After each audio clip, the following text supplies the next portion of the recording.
अस्सलाम वालेकुम नाजरीन, मेरा नाम है खालिद अली और आप देख रहे हैं ख़ास बात। आज 2 जून है, यानी इस 2 जून को बहुत सारे लोग हिंदुस्तान के अंदर 15 अगस्त और 26 जनवरी को याद रखते हैं, लेकिन स्टेट फार्म डे यानी तेलंगाना, पूरा तेलंगाना और भरपूर तेलंगाना और आज़ाद तेलंगाना 2 जून को हमें हासिल हुआ है। आप सब जानते हैं कि तेलंगाना के मूवमेंट में किसने क्या साथ दिया, किसने किसकी लड़ाई लड़ी है, लेकिन इसमें एक्चुअली ये मूवमेंट 1947 यानी देश आज़ाद होने के बाद भी हिंदुस्तान का झंडा हैदराबाद के ऊपर नहीं लहरा है। बेशक आप ये सब जानते हैं, क्योंकि फिर हम आपको दोहराना नहीं चाहते। 1948 में सरदार वल्लभ भाई पटेल निज़ाम के ख़िलाफ़ एक युद्ध जारी कर दिया। उसके बाद मूवमेंट शुरू हुआ और पूरा देश आज़ाद हुआ। उसके बाद 1960 में तेलंगाना का मूवमेंट स्टार्ट हुआ। मेरे साथ तेलंगाना के ऊपर और तेलंगाना के मूवमेंट के ऊपर और तेलंगाना कितना तरक्की कर रहा, इसी चर्चा को लेकर आगे बढ़ेंगे। लेकिन मेरे साथ गुफ्तगू करने के लिए बेक्कम जनार्दन रेड्डी जी साथ में हैं। अस्सलाम वालेकुम सर। जनार्दन जी, आप रेड क्रॉस के लीगल एडवाइज़र भी है, साथ ही साथ आप कमेटी मेंबर भी हैं और बहुत ही टीआरएस के सिंसियर, बहुत कीप साइलेंट लीडर है। और तेलंगाना के मूवमेंट में उन्होंने झंडा पकड़कर महबूब नगर में एक तेलंगाना का मूवमेंट लाया और आज वो तेलंगाना की पार्टी में है और तेलंगाना की पार्टी में रहकर आहिस्ता से तेलंगाना को साथ देते हुए आगे जा रहे हैं। पहली बात तो 2 जून है सर, आज तेलंगाना फार्म डे है, इसके ऊपर आप दर्शक को क्या कहना चाह रहे हैं? पूरा दर्शक को और मामनार डिस्ट्रिक्ट यूनाइटेड डिस्ट्रिक्ट मामनार वाले को, पूरा ऑल पब्लिक को, पब्लिक को मैं मुबारकबाद दे रहा हूँ। और आपका जो स्टूडियो है आपको भी जी शुक्रिया सर। आपको भी मुबारकबाद दे रहा हूँ। जी सर, आप तो बरसों से तेलंगाना के पार्टी में हैं। हम आपसे और कुछ सुनना चाहते हैं, क्योंकि हमने ये सुना कि वरंगल के जो लोग हैं, यानी वरंगल के जितने भी लोग हैं, क्योंकि मैं भी वरंगल का ही हूँ, क्योंकि मेरे नाना वरंगल के हैं, तो कम्युनिस्ट मूवमेंट और वरंगल में जो तेलंगाना का मूवमेंट सबसे ज़्यादा, तेलंगाना में सबसे ज़्यादा पात जो डिस्ट्रिक्टों का था वो ज़्यादा वरंगल का बल्कि माना जाता है। आप इस पर क्या बोल सकते हैं? वरंगल फ्रॉम द बिगिनिंग, जी, from the beginning they are very aware people. North Telangana में वरंगल को हिस्ट्री है सिंस काकतीय जी जी साम्राज्य जी, इसलिए वो लोग क्या बोले तो थोड़ा अवेयरनेस है जी और होशियार भी है जी, इसलिए अपन मतलब उनका सपोर्ट ज़्यादा इसके अंदर है, क्योंकि ज़्यादातर मूवमेंट तेलंगाना में वरंगल का मूवमेंट ज़्यादा है बोल रहे हैं हम। सर, आज पानी अलग हो चुका है, नदियाँ अलग भी हो रहे हैं हमारे पास, और मैं समझता हूँ कि तेलंगाना के अंदर जॉब्स और इंडस्ट्रीज सबसे ज़्यादा पड़ रहे हैं। उस ज़माने में चन्ना रेड्डी बल्कि एक चीफ मिनिस्टर रहा करते थे, यानी चन्ना रेड्डी भी तेलंगाना की मूवमेंट के लिए, तेलंगाना के लिए ही आगे आए। आगे आने के बाद हमने ये सुना कि तेलंगाना के अंदर उन्होंने बाद में कमिटमेंट करने के बाद, सारे कमिटमेंट होने के बाद फिर ले आके अपनी पार्टी को जो है कांग्रेस के अंदर मर्ज कर दिए। चन्ना रेड्डी के बारे में आप कुछ बोल सकते क्या? चन्ना रेड्डी तो बहुत अच्छा लीडर है जी, वो तो अपन पूरा लोगों का मानना है जी। और क्या बोलते तो तेलंगाना मूवमेंट को अच्छा एक पीक स्टेज को ले गया उसका लीडरशिप में। जी जी, और पब्लिक भी बहुत अच्छा सपोर्ट किया। पूरा तेलंगाना में उसका पार्टी की बम्पर मेजॉरिटी दिया। जी, कितना मेजॉरिटी? सिर्फ इसलिए क्योंकि उन्होंने तेलंगाना पार्टी रखे और तेलंगाना हासिल करते बल्कि हासिल करते जी। और क्या हुआ बोले तो पूरा एमपी एमएलए पूरा जीतने के बाद जी पूरा लोगों का कांग्रेस वाले पूरा लोगों को खींच लिया जी। और बगैर इन्फॉर्मेशन जी, चन्ना रेड्डी की बगैर इन्फॉर्मेशन 90% एमएलए एमपी जाके जेल हो गए। कहाँ पर? कांग्रेस में जी। मगर चन्ना रेड्डी अपनी जगह पे खड़े रहे जी। एक धोखा हुआ उनके साथ जी, इसलिए उन्हें भी जी क्या बोलते अब उनके पास कोई ऑप्शन नहीं था वो जी, उन्हें सरेंडर होना पड़ा जी। इसलिए तेलंगाना को मूवमेंट को छोड़ दे के उन्हें भी कांग्रेस को ज्वाइन कर दिया। और जब मूवमेंट जब ऐसा पूरा मूवमेंट को धोखा हुआ, मतलब वो पूरी पार्टी को और जो पार्टी बनाई गई और पब्लिक को भी धोखा हो गया, साथ साथ चन्ना रेड्डी साहब को भी धोखा हो गया। तो सर सीपीएम का जो रोल है इसमें, बहुत सारे लोग बोलते हैं कि सीपीएम और सीपीआई नेक्सलाइट्स पार्टी है। आखिरी में ये तेलंगाना का जो मूवमेंट शुरू हुआ 1969 से, उसके बाद ये सारे लोगों का जो धोखाधड़ी हुआ होने के बाद जो है ये मूवमेंट पूरा सीपीएम यानी सीपीआई और नेक्सलाइट्स के हाथ में चले गया बल्कि बोलते उस ज़माने में 1987 की बात है ये। क्या इसके अंदर नेक्सलाइट्स का भी कुछ पात्र था तेलंगाना को पोराटम करने में? जब कैसा हुआ साहब बोले तो 1969 में मूवमेंट धोखा होने के बाद जी ये यूथ और स्टूडेंट्स जो है वो डिप्रेशन एक डिप्रेशन क्लास धोखा खा गए बोल के एक बिल्कुल जो है डिप्रेशन में थे। जी वो डिप्रेशन में क्या होगा तो ये पूरा छोड़ दे के जी ये तेलंगाना को पूरा एक जस्टिस मिलना बोले तो इंसाफी होना बोले तो जी अपन पूरा लड़ना है ये सोशलिस्ट सिस्टम में। जी सोशलिज्म आए तो हासिल हुआ तो जी पूरा जस्टिस मिलता जी। इसलिए ये धोखाबाजी पार्टी छोड़ा, पूरा बुर्जुआ पार्टी है लोग, ये बुर्जुआ पार्टी छोड़ दे के जी अपन सोशलिस्ट सिस्टम में जाना बोल के जी पीपल वार ग्रुप जी। जब वो नक्सलबरी मूवमेंट भी आया था जी, वो नक्सलबरी मूवमेंट को अट्रैक्ट हुआ के जी वो श्रीकाकुलम रैतांग पोराटम बोल के जब आया था जी उधर भी चला गया था जी। थोड़ा लोग सीपीआई सीपीएम तरफ भी चले गए। उसके बाद ये नेक्सलाइट्स के मूवमेंट के बाद मैं समझता हूँ कि 2001 में ये टीआरएस पार्टी फॉर्म हुई जो के चंद्रशेखर राव साहब की जो पार्टी है, जो पार्टी के प्रेसिडेंट भी हैं। तो तेलंगाना का मूवमेंट उसके बाद केसीआर जी के हाथ में आ गया। केसीआर जी की कुछ बारे में आप बताइए। केसीआर साहब तो आपको मालूम, पूरा लोगों को मालूम ने टीडीपी कमिटमेंट आदमी, टीडीपी गवर्नमेंट में मिनिस्ट्री था जी। हाँ, उन्हें 2 बार मिनिस्ट्री करा जी। और जो जन्मभूमि पूरा जो स्कीम्स है जी हाँ, वो स्कीम्स में उसका कंट्रीब्यूशन बहुत ज़्यादा था, दिमाग पूरा उनका ही था उसमें जी। क्लासेस भी लेता था जी जी। टीडीपी जो कंस्ट्रक्शन करा जी, इसका कंट्रीब्यूशन बहुत ज़्यादा है जी केसीआर साहब का जी। ऐसा एनटी रामाराव साहब बहुत अच्छा तारीफ करा और अच्छा प्रियॉरिटी भी दिया जी। मगर चंद्रबाबू नायडू आने के बाद जी क्या करा, इन्हें होशियारी है, इन्हें ज़्यादा होशियार है केसीआर साहब, ज़्यादा होशियार है और तेलंगाना वाले हैं जी। इसलिए इसको खुनालना बोल के एक प्रोग्राम रख दिया जी। इसलिए उसको क्या करा, बाहर जाओ बोल के नक्का बोला, पार्टी से बाहर जाओ बोल के नहीं बोला, मगर उसको क्या डी प्रमोट करा जी। समझ रहा हूँ, डी प्रमोट करके डिप्टी स्पीकर वो सब बाहर भिजा दे के तेलंगाना के मूवमेंट में उनको, मतलब आंध्र प्रदेश के अंदर रखते हुए भी, उनके दिमाग को इस्तेमाल करते हुए भी उनको तेलंगाना से बाहर रखते हुए डिप्रेशन डिप्रेशन जी हाँ, ये सप्रेशन जी। ये सप्रेशन से उन्हें क्या हो रहा, नहीं ये पूरा नहीं, मेरी खुद की पार्टी तेलंगाना, अपन खुद की पार्टी होना और तेलंगाना हासिल करे तो जी अपन पोस्ट अपन को मिलता जी। इन्हें आंध्र वाले को ना अपन देने के जी बोल के सोच के उन्हें एक कमिटमेंट से बाहर आके टीआरएस पार्टी 2001 में फॉर्म करा। नाजरीन, यहाँ पर लेते हैं एक छोटा सा ब्रेक के बाद जो है तेलंगाना के पर बात चलते रहेगी। మహబూబ్ నగర్ జిల్లాలో ఎక్కడా లేనటువంటి విధంగా మీ చిన్నారులకు కావాల్సిన అన్ని రకాలైన వివిధ బ్రాండెడ్ సైకిల్స్ ను మీకు అందుబాటులోకి తీసుకొచ్చింది।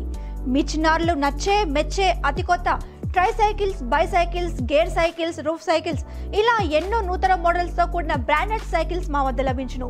మా 36 సైకిల్ స్టోర్ లో స్పోర్ట్స్ సంబంధించిన అన్ని ఐటమ్స్ మా వద్ద లభించును మరియు హెల్మెట్స్ మా ప్రత్యేకతలు। మా address 36 cycle store opposite Srinivas colony, petrol bunk, Mahbub Nagar. మీరు సంప్రదించవలసిన మా ఫోన్ నెంబర్లు 9618446655। మీ కార్లకు బుల్లెట్, రాయల్ ఎన్ఫీల్డ్ కి సంబంధించిన యాక్సెసరీస్ కోసం వెతికి విసిగిపోయారా? అయితే మా ఈశ్వర్ కార్ డెకర్స్ లో కార్స్ మరియు మీ బుల్లెట్ వాహనాలకు సంబంధించిన అన్ని రకాల యాక్సెసరీస్ మా దగ్గర లభించును। కార్స్ కి సంబంధించిన seat covers, full matting, music system, centre locking seat covers, perfumes, reverse camera, అలే వీల్స్, ఊఫర్స్ ఇలా అన్ని రకాలైన యాక్సెసరీస్ మా వద్ద అందుబాటులో ఉన్నాయి। బుల్లెట్ కి సంబంధించిన సైలెన్సర్, సీట్ కవర్, హార్న్స్, అలే వీల్స్, జాకెట్స్, వివిధ రకాల యాక్సెసరీస్ మా దగ్గర దొరుకును। వివిధ కంపెనీలకు చెందిన హెల్మెట్స్ మా ప్రత్యేకత। రండి, మా ఈశ్వర్ కార్ డెకర్స్ లో మీకు కావాల్సిన యాక్సెసరీస్ ను కొనుగోలు చేసి మీ కార్స్ మరియు బుల్లెట్స్ ను అధునాతనంగా నూతనంగా తీర్చిదిద్దుకోండి. మా address Eshwar car decors, beside petrol bunk, Srinivas colony, Mahbub Nagar. మీరు సంప్రదించవలసిన మా ఫోన్ నెంబర్లు 9618446655. Welcome back. आप देख रहे हैं तेलंगाना स्पेशल प्रोग्राम ख़ास बात के अंदर मेरे साथ है बेकम जनार्दन जी, जो सीनियर लीडर है, साथ ही साथ जो है legal adviser, Red Cross state के पूरे लीगल एडवाइज़र भी है, साथ ही साथ कमेटी मेंबर भी हैं। नाजरीन, एक्चुअली ये जो लड़ाई थी, तेलंगाना की जितनी भी मूवमेंट थी, हमारा पानी, हमारा लैंड और हमारा एजुकेशन सेपरेट होना है, क्योंकि कई बार आंध्र प्रदेश के साथ जो तेलंगाना मिलके था, ऐसे तो जवाहरलाल नेहरू और कई लोग जो है तेलंगाना के अंदर जो है कई कंडीशंस लगाकर आंध्र प्रदेश के अंदर तेलंगाना को ये दीजिए, आंध्रा को ये दीजिए, इस तरीके से मूवमेंट हो रहा था। लेकिन इस मूवमेंट को सही तरीके से इंसाफ नहीं मिल रहा, बल्कि कई लोग अपनी पार्टियों को धोखा देने के बाद भी, कांग्रेस उसको धोखा देने के बाद भी, वहाँ पर चन्नारेड्डी भी धोखा खाने के बाद खुद केसीआर जी ने इसका कमांड संभाल कर 2001 में, जबकि वो टीडीपी की पार्टी में भी थे, लेकिन टीडीपी की पार्टी में चंद्रबाबू नायडू के साथ जो वो काम किए, तमाम स्कीम्स इनके ही थे, लेकिन उनका नाम उभरते हुए सामने नहीं आ रहा था और तेलंगाना के लोगों को और तेलंगाना के प्रजा को इंसाफ नहीं मिल रहा था। तभी वो अपनी पार्टी टीआरएस पार्टी को कायम किया 2001 में, और ख़ुद की पार्टी स्टार्ट करने के बाद वो सिर्फ तेलंगाना के मूवमेंट में रहा। जनार्दन जी, ये भी हमने सुना कि 2001 में जब टीआरएस पार्टी स्टार्ट हुई और 2004 में फौरी इलेक्शंस आ गए, वहाँ पर सोनिया गांधी इमीडिएटली जो है एक अनाउंसमेंट किए कि टीआरएस और कांग्रेस पार्टी का अलायंस हुआ, अगर कांग्रेस पार्टी सेंटर में जीत जाएंगी, सेंटर में उनका पीएम अगर बन जाएगा तो सेपरेट तेलंगाना दे देंगे। क्या बाद में सोनिया गांधी भी पलटी मार दी है?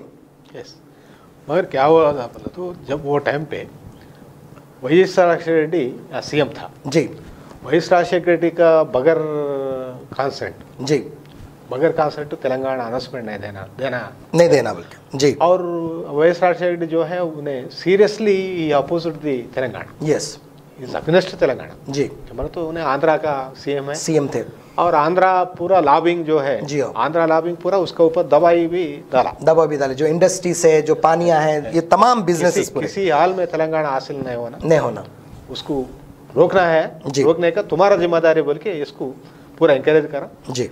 वही हिसाब से उन्हें क्या बोले तो हाईकमांड, कांग्रेस हाईकमांड को भी वही हिसाब से उन्हें पूरा सीरियसली अपोज करा जी, सीरियसली अपोज करा। अगर तेलंगाना दिए तो जी मैं पार्टी से राजीनामा दे तुम बहुत लोगों भी देता बोल के भी धमकी दिया जी, थ्रेटनिंग भी करा जी। वो वजह से जब तेलंगाना को फिर धोखा हुआ जी, धोखा हुआ तो केसीआर साहब सेंट्रल मिनिस्टर था, उसको रिजाइन कर देंगे जी, एमपी भी रिजाइनेशन करे जी, हाँ करके यहाँ करीमनगर में फिर इलेक्शन लड़ा जी, हाँ बहुत हिस्टोरिकल मेजॉरिटी से जीते जी, बहुत मेजॉरिटी जी। तो 2009 में जो केसीआर जी ने जो है आखिरी में एक मूवमेंट स्टार्ट किया, यानी तेलंगाना को हासिल करने के लिए हंगर मूवमेंट स्टार्ट हुआ उनके ही घर से, लेकिन उनके घर से जब मूवमेंट ये स्टार्ट हुआ 4 कदम के दूरी पे उनको अरेस्ट कर दिया गया। अरेस्ट करने के बाद वहाँ सेंटर जो फाइनेंस मिनिस्टर थे चिदम्बरम साहब, वहाँ से जो है एक अनाउंसमेंट किए कि इंस्टॉलेशन ऑफ द तेलंगाना का हम काम शुरू कर रहे हैं।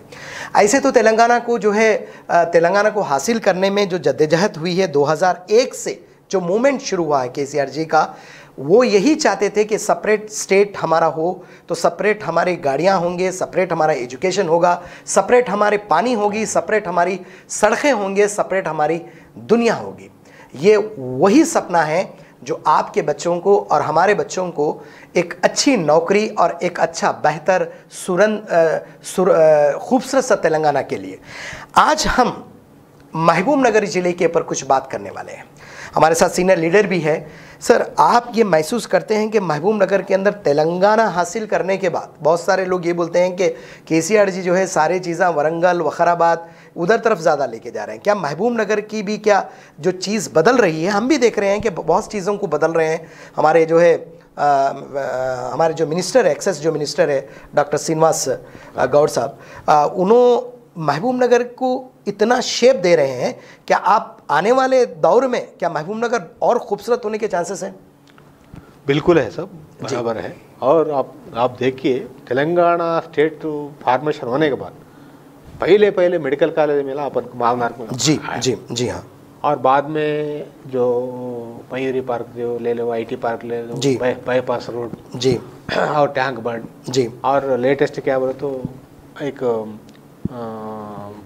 फुट पार्क जी, हाँ लेटेस्ट फुट पार्क आ रहा है जी हाँ, 100,000 एकड़ कुछ प्लान है जी, सेच बनाना ऐसा पूरा।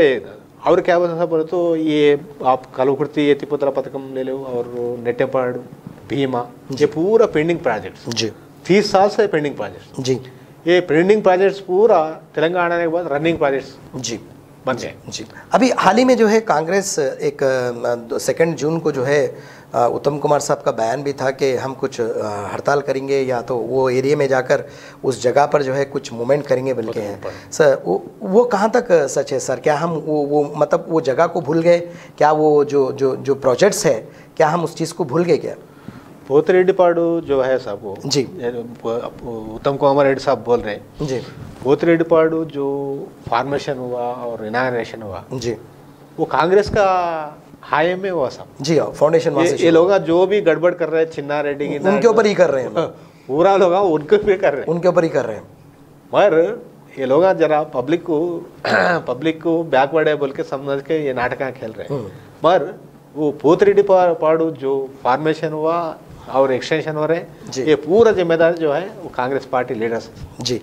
अब उल्टा चोर कोतवाल को बोल के ऐसा जी, ये लोग उल्टा बातें कर रहे हैं जी। आज डी.के. अण्णा बीजेपी में आया जी, डी.के. अण्णा मैडम जी जी कृष्णा वाटर रिवर में आंध्री निवास गए तो जी, मैडम जाके आरती पकड़े जी, आरती पकड़ के जी, आज जो है केसीआर साहब को उल्टा गालियां दे रहे हैं जी। और पोतिरेड्डीपाडु के लिए जो लड़ा है वो पी जनार्दन रेड्डी लड़ा साहब, कांग्रेस में लड़ के जी। ये लोग पूरा पोस्टा के लिए एक सिर्फ बात के लिए, सिर्फ कुर्सी के लिए एक बात भी मुंह से बात नहीं का, एक बात भी नहीं हुआ।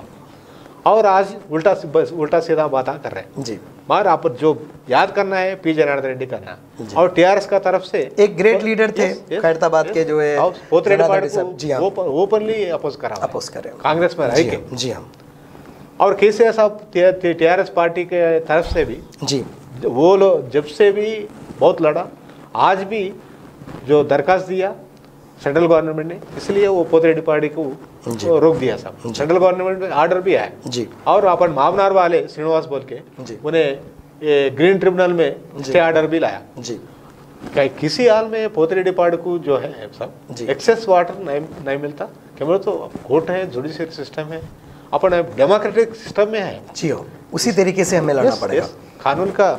कानून का हिसाब से जो भी है अपन का मावनार डिस्ट्रिक्ट को जो पानी मिलना है वो बराबर मिलेंगे, और लड़के उस पानी को लाएंगे।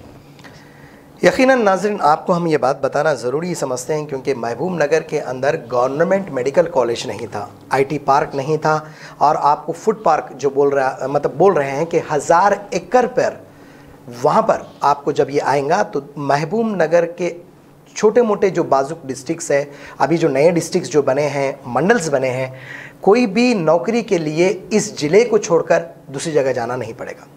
हमने कई बार डॉक्टर श्रीनिवास गौड़ साहब से बात की इस मामले में कि ज़िले महबूब नगर को किस तरीके से खूबसूरत किया जा रहा और डेवलप किया जा रहा।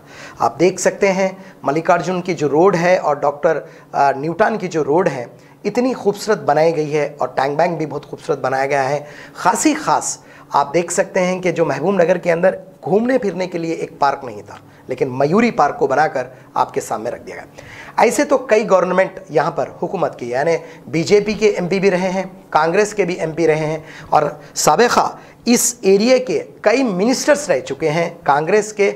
और 90 किलोमीटर दूर एक मिनिस्टर, ऐसे मिनिस्टर थे जो 90 किलोमीटर दूर तमाम डेवलपमेंट लेके जाकर उनके ज़िले में डेवलपमेंट किया गया।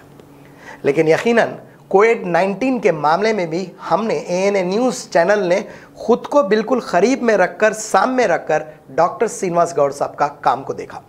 लेकिन यकीनन तेलंगाना के अंदर आज जो है महबूब नगर जो ग्रीन जोन में आ गया है, और ग्रीन जोन के अंदर जो है ये भी काबिल तारीफ़ तेलंगाना के doctor Srinivas Goud excise minister को ही जाता है।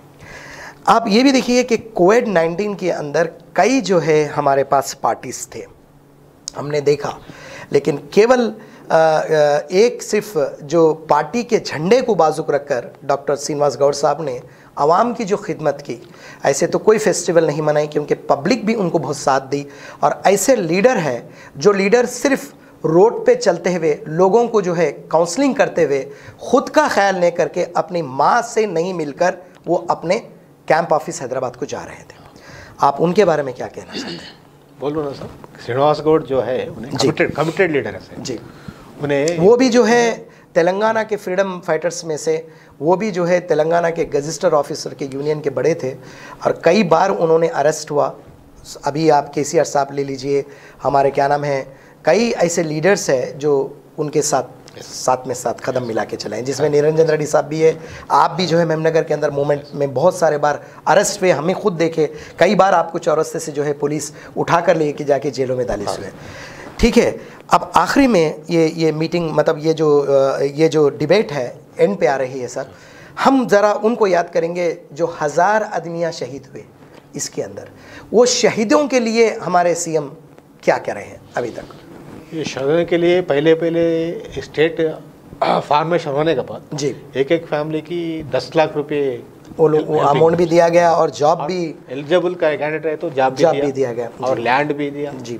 कैसा सबसे ज़्यादा तो तेलंगाना का जो स्लोगन मिला है, श्रीकांत जो हमारे श्रीकांत के जो माँ हैं और श्रीकांत हैं, हम इस ANA न्यूज़ चैनल के मंच से आज उनको सलामी देते हैं, सलूट देते हैं उन वीरों को जो 1000 वीर जो तेलंगाना के लिए शहीद हो गए हैं। इस डेस्क से, इस चैनल के ज़रिए से उनको हम बार बार याद करते हैं क्योंकि उनकी वजह से और हमारे केसीआर जी के वजह से जो है ये तेलंगाना हासिल हुआ है। सर, उनके लिए आप क्या बोलना चाहते हैं, अमर वीरों के लिए? अमर वीरों जो है वो सब जी जिंदगी कुर्बान दिया, वो लोग अपनी ज़िंदगी कुर्बान कर दी और वो जो जीत देता और स्ट्रगल भी करा। जीना है तो मरना सीखो, कदम कदम पर लड़ना सीखो। उस स्लोगन को वहाँ पर जब जय तेलंगाना का जो स्लोगन था, हमारे गदर साहब भी जो है, वेमला का भी जो है, बहुत अच्छे इस पे गाने लिखे हैं तेलंगाना के ऊपर।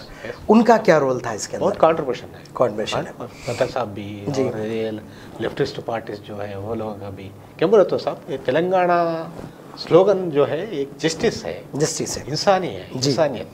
इंसानियत भी। सर, 40 जो बंद हो गया था, जिसमें अपने को कोर्ट है, आरटीसी है, हर डिपार्टमेंट ने अपने कलमों को, पेन डाउन जिसको कहते हैं, पेनों को ख़त्म कर दे के, बाजुक रख दे के जो मूवमेंट दिए थे, यकीनन वो मूवमेंट आज भी हमें याद आता है क्योंकि सिर्फ ये मूवमेंट अपनी हक़ की लड़ाई लड़ने के लिए, अपने पानी के लिए, अपनी ज़मीन के लिए, अपनी नौकरियों के लिए केसीआर जी ये काम किए हैं। सर जनार्दन जी, आपका इस स्टूडियो में आने का बहुत बहुत धन्यवाद, क्योंकि हम आपसे थोड़े मोमेंट्स शेयर करें तेलंगाना के, क्योंकि महबूब नगर भी तेलंगाना के अंदर ज़्यादा से ज़्यादा, अपनपल्ली भी ज़्यादा मोमेंट दिया था तेलंगाना के अंदर। तो आप दर्शकों को तेलंगाना के लिए और तेलंगाना के वीर के लिए आप एक लास्ट बात तेलुगु में कुछ कह सकते हैं? తెలుగు మరొకసారి మహబూబ్నగర్ జిల్లా ప్రజలకు ఆ తర్వాత ఇంతటి అద్భుతమైన మంచి కార్యక్రమం అమరవీరులను అందరినీ కూడా స్మరిస్తూ ఆ కార్యక్రమాన్ని నిర్వహిస్తున్న ఈ ANA స్టూడియో వారికి అందరికీ కూడా పేరు పేరున నేను తెలంగాణ రాష్ట్ర ఆవిర్భావ దినోత్సవ శుభాకాంక్షలు తెలియజేస్తూ రేపటి బంగారు తెలంగాణ నిర్మాణం కోసం అందరం కూడా రాజకీయాలకు అతీతంగా, పార్టీలకు అతీతంగా మన పాలమూరు జిల్లాను పైరుపచ్చల పాలమూరు జిల్లాగా నిర్మాణం చేయడానికి అందరం కూడా ముందుకు రావాలని చెప్పి మరొకసారి విజ్ఞప్తి చేస్తూ జై తెలంగాణ, జోహార్ అమరవీరులకు। ये था आज का तेलंगाना का डिबेट। हम भी ये चाहते हैं कि नाजरीन को आने वाले दौर में दुबई, सऊदी, अमेरिका ऐसी जगहों पे जाने से पहले आज हिंदुस्तान के अंदर तेलंगाना में IT पार्क, महबूब नगर के सिर्फ एक 10 किलोमीटर के दूर IT पार्क, फूड पार्क, ये तमाम चीज़ें यहाँ पर आ रहे हैं। हम तेलंगाना के जो एक एक आदमियों को जो मूवमेंट तेलंगाना के अंदर साथ दिए हैं और तेलंगाना के लड़े हैं और तेलंगाना के लिए शहीद हुए हैं, उनको यहाँ से, इस डेस्क से, इस ANA चैनल से उनको हम श्रद्धांजलि देते हैं। साथ ही साथ तेलंगाना खूबसूरत होने के लिए, तेलंगाना और खूबसूरत होने के लिए आप सबसे ये निवेदन करते हैं कि तेलंगाना के मूवमेंट में और तेलंगाना के अच्छे होने में आप अपने ज़िले का साथ दें। दीजिए सारे ANA टीम को इजाज़त और आप देखते रहें ANA न्यूज़। लेकिन उससे पहले याद रखें कोविड-19 चल रहा है, इसलिए आप अपने घरों में सेफ रहें, स्टे रहें, अपने हाथ को धोना मत भूलें और ज़्यादा डिस्टेंस, पब्लिक से डिस्टेंस बना के रखें, क्योंकि आप है तो आपका घर है, आपका मुल्क है, आपका स्टेट है। KCR जी भी यही चाहते हैं, डॉक्टर श्रीनिवास गौड़ भी यही चाहते हैं कि आप अपने घरों में स्टे रहें। जय तेलंगाना।